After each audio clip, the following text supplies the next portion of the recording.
Hello दोस्तों, the journey voice में आपका स्वागत है। द पावर ऑफ नाउ एक आध्यात्मिक पुस्तक है जिसे एकहार्ट टोल ने लिखा है। इसका मूल संदेश है, जीवन केवल वर्तमान क्षण में है।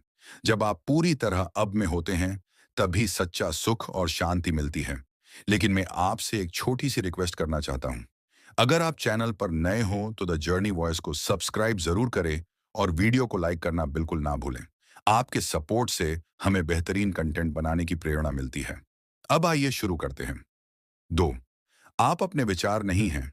हमारा मन लगातार सोचता रहता है। अतीत में क्या हुआ, भविष्य में क्या होगा। इन विचारों की भीड़ में हम अपने असली स्वरूप से कट जाते हैं। लेखक कहते हैं, आप अपने विचार नहीं हैं, आप वो चेतना है जो इन विचारों को देख रही है। जब आप अपने विचारों से दूरी बनाते हैं, तब आत्मज्ञान की शुरुआत होती है।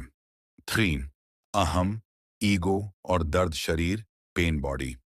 ईगो खुद को अलग पहचान से जोड़ता है। नाम, काम, रिश्ते, अतीत की कहानियां, ये हमें कभी अब में नहीं रहने देता। पेन बॉडी हमारे अंदर दबे हुए पुराने दर्द और भावनात्मक पीड़ा का ढेर है।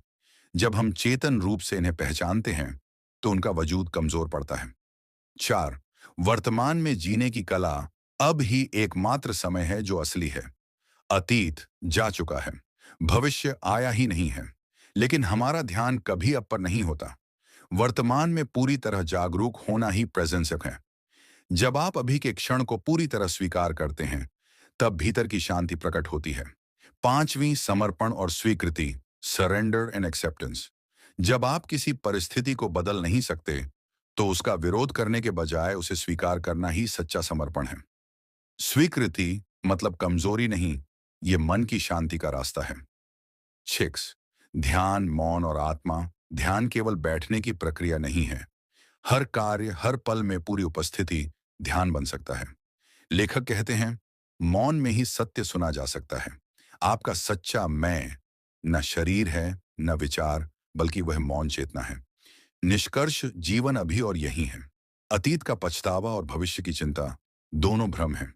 जब आप अब में होते हैं, तो आपको अपनी आत्मा से संपर्क होता है। यही आत्मा शांति, प्रेम और आनंद का स्रोत है।